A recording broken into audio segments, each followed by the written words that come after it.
ഇതേപോലുള്ള ജുഗാഡ് പരിപാടികളൊക്കെ കാണിച്ച് വണ്ടിയുടെ ഹൈറ്റ് ഇൻക്രീസ് ചെയ്തിരിക്കുന്ന ഒരാളാണ് നിങ്ങളെങ്കിൽ തീർച്ചയായിട്ടും ഈ വീഡിയോ ഒന്ന് കണ്ടിരിക്കുക. ഇങ്ങനെ ആരെങ്കിലും ചെയ്തിട്ടുണ്ടെങ്കിൽ അവർക്കൂടെ ഒന്ന് ഷെയർ ചെയ്ത് കൊടുത്തേക്കാം. ആദ്യം തന്നെ നമ്മുടെ വണ്ടിയുടെ സസ്പെൻഷൻ ഇപ്പോൾ സ്റ്റോക്കിൻ്റെ കാട്ടി ഹൈറ്റ് കൂടി ഇരിക്കുന്ന എല്ലാവർക്കും ഇഷ്ടമാണ്. അത്യാവശ്യം ഹൈറ്റ് കൂടെ ഉണ്ടെങ്കിൽ പിന്നെ ഓടിക്കാൻ നല്ല രസമാണ്. ഇതിപ്പോൾ RS-ലും NS-ലൊക്കെയാണ് മിക്കുള്ളവരും ഈ സസ്പെൻഷൻ കട്ട് ചെയ്ത് വേറെ പീസിട്ട് വെൽഡ് ചെയ്തോ അല്ലെങ്കിൽ വേറൊരു പഴയ സസ്പെൻഷൻ്റെ ടോപ്പ് ഭാഗം കട്ട് ചെയ്തെടുത്തൊക്കെ വെൽഡ് ചെയ്ത് ഹൈറ്റ് കിട്ടുന്ന പരിപാടി ചെയ്യുന്നത്. അവരിതിലോട്ട് പോകുന്നതിൻ്റെ കാരണം വളരെ ചീപ്പാണ്. എനിക്കൊന്നും ലേബർ വെൽഡിങ് ഷോപ്പിൽ ഒരു 10-200 രൂപ ആവും. പിന്നെ അല്ലാതെ നമുക്കൊരു ലേബർ 100-200 വല്ല ആവുമായിരിക്കും. ആ ഒരു പ്രൈസിന് നിങ്ങൾക്ക് വണ്ടിയുടെ ഹൈറ്റ് നല്ല രീതിക്ക് കൂട്ടി എടുക്കാൻ പറ്റും.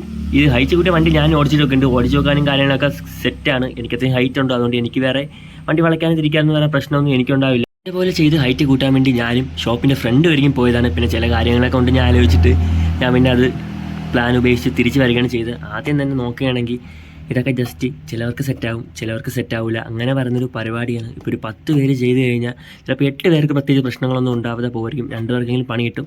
ഒരേ ഒരു ഡൗട്ട്, ആ 2 പേരിലാണോ 8 പേരിലാണോ നിങ്ങൾ വരുന്നതെന്ന് മാത്രമുള്ളൊരു കാര്യമാണ്.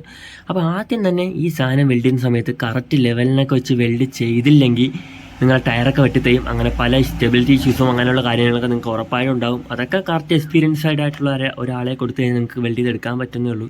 എന്തൊക്കെ പറഞ്ഞാലും നിങ്ങൾ ആരെയൊക്കെ കൊടുത്ത് എവിടെയൊക്കെ കൊടുത്ത് എങ്ങനെയൊക്കെ വെൽഡ് ചെയ്യുന്നതെന്ന് പറഞ്ഞാലും നമ്മുടെ സ്റ്റോക്ക് ഇരിക്കുന്ന അതിൻ്റെ അത്രയൊരു സ്ട്രെങ്ത് നമ്മൾ രണ്ടാമത് ഈ സാധനം അയച്ച് വെൽഡ് ചെയ്യുന്നതിൽ ഒരിക്കലും കിട്ടില്ല.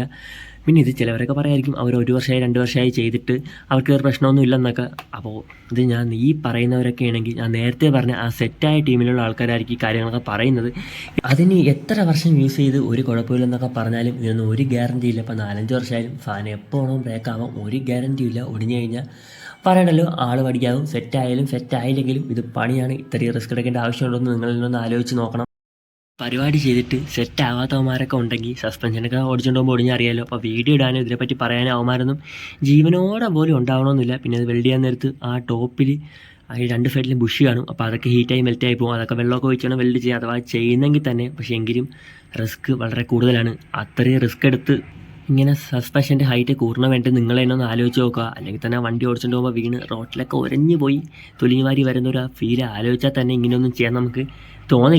നമ്മൾ വിചാരിക്കുന്നൊരു അത്ര വെയിറ്റ് ആയിരിക്കില്ല നമ്മുടെ സസ്പെൻഷനിൽ മൊത്തം ലോഡാവുന്നത്. കാരണം നമ്മുടെ വണ്ടിയുടെ നമ്മുടെ വെയിറ്റ് ബാക്കി പില്ലിയൻ ഉണ്ടെങ്കിൽ അയാളുടെ വെയിറ്റും എല്ലാം ഈ സസ്പെൻഷനിലായിരിക്കും വന്ന് ലോഡാവുന്നത്. അപ്പോൾ നമ്മൾ രണ്ടാമത് റീവെൽഡ് ചെയ്ത സ്ഥലം നമ്മുടെ ബാക്കി സസ്പെൻഷൻ്റെ പാർട്ടിനെ അപേക്ഷിച്ച് കുറച്ചുകൂടെ വീക്കായിരിക്കും. അപ്പോൾ അവിടെ വെച്ച് ബ്രേക്ക് ആവേണ്ട ചാൻസസ് വളരെ കൂടുതലാണ്. നമ്മൾ റോട്ടിൽ ഓടിച്ചുകൊണ്ട് പോകുന്ന സമയത്താണ് ഈ സാധനം പതുക്കെ പോയി ബ്രേക്ക് ആയാലും നമ്മൾ റോട്ടിൽ വീണ് കഴിഞ്ഞാൽ വേറെ വണ്ടിയൊക്കെ വന്ന് കയറും. ഭയങ്കര ഡേഞ്ചറാണ്. അപ്പോൾ ഇങ്ങനത്തെ പരിപാടിയൊന്നും മാക്സിമം ചെയ്യാതിരിക്കുക. പിന്നെ നിങ്ങളെ വണ്ടിയാണ്, നിങ്ങൾക്ക് ഇഷ്ടമുള്ള രീതിയിൽ വണ്ടി മോഡിഫൈ ചെയ്യാൻ ഹൈറ്റ് കൂട്ടാം, അതെല്ലാം നിങ്ങളെ ഇഷ്ടം. അതിലൊന്നും ഞാൻ ആയിരുന്നില്ല. വേണമെങ്കിൽ സസ്പെൻഷൻ വെച്ചോടാം, സസ്പെൻഷൻ ഇല്ലാതെ ഓടാം, അതെല്ലാം കംപ്ലീറ്റ്ലി നിങ്ങളുടെ ചോയ്സാണ്. പിന്നെ ഇതിന് നിങ്ങൾക്ക് വേറെ ആൾട്ടർനേറ്റീവ്സ് ഒക്കെ ഉണ്ട്. വേറെ വണ്ടിയുടെയൊക്കെ മോണോഷൊക്കെ കയറ്റി കഴിഞ്ഞാൽ നിങ്ങൾക്ക് കുറച്ചുകൂടെ ഹൈറ്റ് കൂട്ടാവുന്നതേ ഉള്ളൂ. പക്ഷേ അത് കുറച്ചുകൂടെ എക്സ്പെൻസീവാണ്. ഇതിനെ കമ്പാരിറ്റീവ്ലി നോക്കുകയാണെങ്കിൽ അത് നല്ല എക്സ്പെൻസ് നിങ്ങൾക്ക് ഉണ്ടാക്കും. പക്ഷേ എങ്കിലും അതാണ് കുറച്ചുകൂടെ സേഫ്റ്റി വൈസ് നോക്കുകയാണെങ്കിൽ ഇങ്ങനെയുള്ള കാര്യങ്ങളൊന്നും മാക്സിമം ചെയ്യാതിരിക്കുക. അപ്പോൾ ഇതിനെപ്പറ്റി നിങ്ങൾക്ക് കൂടുതൽ ഡൗട്ട്സും കാര്യങ്ങളും എന്തൊക്കെ ഉണ്ടെങ്കിൽ നിങ്ങൾക്ക് കമൻറ്റിലോ അല്ലെങ്കിൽ എൻ്റെ ഇൻസ്റ്റാഡിൽ കൂടെയൊക്കെ എന്നെ കോൺടാക്ട് ചെയ്യുന്നതാണ്. എൻ്റെ ഇൻസ്റ്റാഡിൽ ലിങ്കും കാര്യങ്ങളൊക്കെ ഞാൻ അക്കൗണ്ടിൻ്റെ ബയോയിൽ കൊടുത്തിട്ടുണ്ട്. അപ്പോൾ വീഡിയോ യൂസ്ഫുൾ ആയെന്ന് വിചാരിക്കുന്നു. That's it for today. പുതിയ വീഡിയോ കാണുന്നവരെ ബൈ ബൈ.